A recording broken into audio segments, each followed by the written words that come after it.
সময়ের থেকে জীবনের মূল্য অনেক বেশি।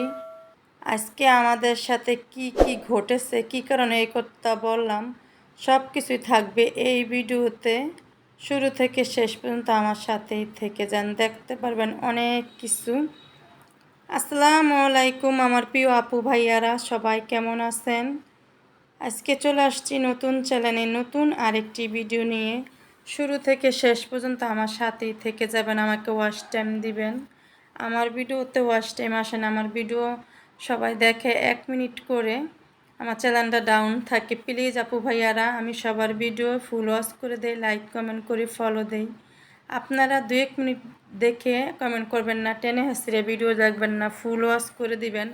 আপনারা যদি আমাকে ফলো দেন 24 ঘন্টা সময় দিবেন।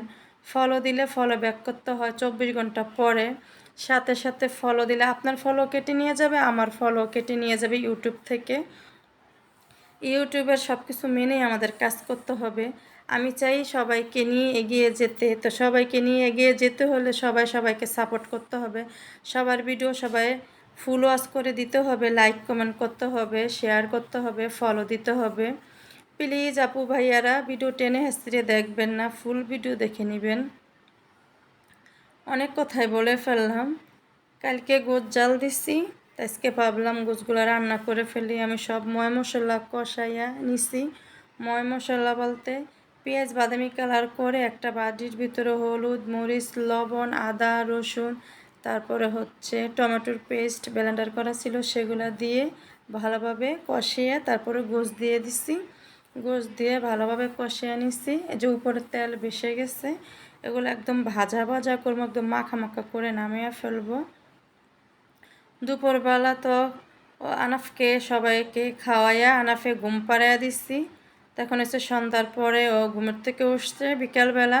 এখন বলতেছি পড়তে বসতে, ও অনেক তালবাহানা শুরু করে দিচ্ছে। ওর এই সমস্যা সেই সমস্যা, ওর এটা লাগবে সেটা লাগবে, বিভিন্ন তালবাহানা। এই পর্যন্ত যেই প্রিয় আপু ভাইয়ারা আপনারা আছেন আমার সাথে, প্লিজ আপু ভাইয়ারা, আমি আপনাদের সাথে অনেক কথা বলতে ভুলে যাই, আপনারা একটা লাইক দিতে ভুলে যান। প্লিজ শুরু থেকে শেষ পর্যন্ত আমার সাথেই থেকে যাবেন, কোথাও যাবেন না, ফুল ওয়াচ করে দিবেন, বেশি বেশি করে লাইক কমেন্ট করবেন।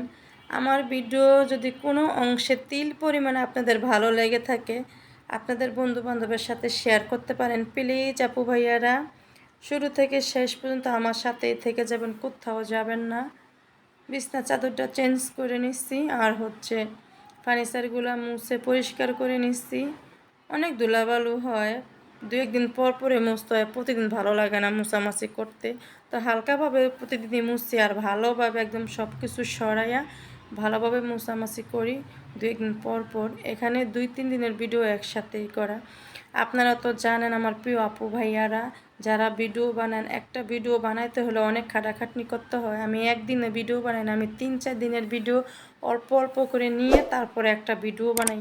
প্লিজ আপু ভাইয়ারা, তারপর যদি লাইক কমেন্ট না হয়, ফলোয়ার না বাড়ে, খুব কষ্ট হয়। আমার প্রিয় আপু ভাইয়ারা, আলহামদুলিল্লাহ আমার 500 ফলোয়ার হয়ে গেছে। আমি চাই আপনারা সব সময় আমার ভিডিও জুড়ে সব সময় আমার সাথেই থাকবেন, আমাকে অনেক দূর এগিয়ে নিয়ে যাবেন। আমি চাই আপনাদেরকে নিয়ে এগিয়ে যেতে। একটা মানুষ ভালো থাকার জন্য যেমন আশেপাশে সব ভালো মানুষ প্রয়োজন, তা আমি চাই আপনাদেরকে নিয়েই ভালো থাকতে। তো এখানে 2-3 দিনের রান্নাবান্না একসাথেই করা। তো আজকে রান্না করব মুরগির গোশত। ভালোভাবে মশলাগুলো কষিয়ে নিচ্ছি, আর হচ্ছে এখন দিয়ে দিচ্ছি মুরগির গোশত। ভালোভাবে একটু কষিয়ে নিব, মিশিয়ে নিব মশলার সাথে গোশতগুলো।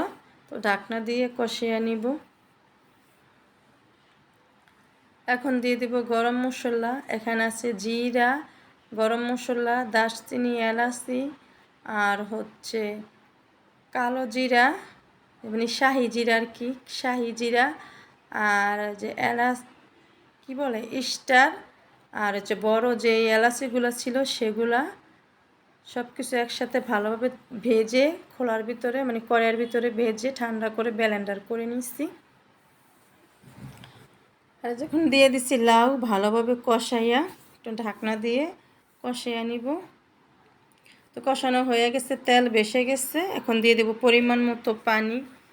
আমার যতটুকু পানি লাগে এগুলো সিদ্ধ হলো অতটুকু পানি দিয়ে দিব। এই পর্যন্ত যে আপু ভাইয়ারা আমার সাথেই আছেন, প্লিজ আপু ভাইয়ারা শুরু থেকে শেষ পর্যন্ত আমার সাথেই থেকে যাবেন, আমাকে ওয়াচ টাইম দিবেন। আমি আপনাদের মতো এত সুন্দর করে কথা গোছিয়ে বলতে পারি না, প্লিজ আপু ভাইয়ারা ভুল ত্রুটি হলে ক্ষমা চোখে দেখবেন। আজকে ভয়েস দিতে অনেক খারাপ লাগতেছে, তারপরে ভয়েসটা দিতেছি, কালকে ভিডিও পাবলিক করতে হবে প্লিজ। তো আমার রান্না হয়ে গেছে, যে মাখা মাখা করে নিয়েছি লাউয়ের তরকারি। আজকে যাব সাজিত্রে ডাক্তার দেখাইতে, আনাফকে সাজিদকে। তো সকালবেলা ফোন দিছিলাম হসপিটালে, সিরিয়াল দিছি, বলছে যে রাত্রে আসেন সন্ধ্যার পরে 7টার দিকে। তো আনাফ সাজিদকে নিয়ে আমি চলে আসছি, ওর হাতে চুলকায়, এই জন্য ডাক্তার দেখাইতে আসছি। আসার পর আনাফ সাজিদকে ডাক্তার দেখাইছি, দেখানোর পরে আমরা চলে যাব বাসায়। তো আমরা রোড পার হব, দেখলাম কি দুই পাশে কোনো গাড়ি নাই, অর্ধেক রোড পার হয়েছি, মানে রাস্তাটা তো অনেক বড় না। পার হওয়ার পরে সামনে দিয়ে একটা মাইকো আসছে, পিছন দিয়ে একটা অটো আসছে। তখন আমি অটোদেরকে বলতেছি একটু দাঁড়ান, আমরা রোডটা পার হয়ে নেই। অটো বলতেছে কতক্ষণ দাঁড়িয়ে থাকবো। তখন আমি বললাম আপনি কি গাড়ি নিয়ে আমাদের উপর দিয়ে চলে যাবেন? আমরা তিনটা মানুষ দাঁড়ায় আছি। পরে আমি রোড পার হয়েছি, পার হয়ে আরেকটা অটো নিছি, অটো নিয়ে আনাফ সাজিদকে নিয়ে তারপরে চলে আসছি। মনে মনে ভাবতেছি লোকটা কি বলল। আমি বললাম লোকটার একটু দাঁড়াইতে, আমরা রোড পার হব। আর লোকটাই বলতেছে আমরা আপনাদের জন্য কতক্ষণ দাঁড়িয়ে থাকবো। অবাক হয়ে কতক্ষণ দাঁড়িয়ে থাকছি, তারপর থাইকা চলে আসছি। মানুষের কথা শুনলে মনে হয় কি আসমান থেকে পড়ছি, এরকম অবাক লাগে মানুষের কথাবার্তা।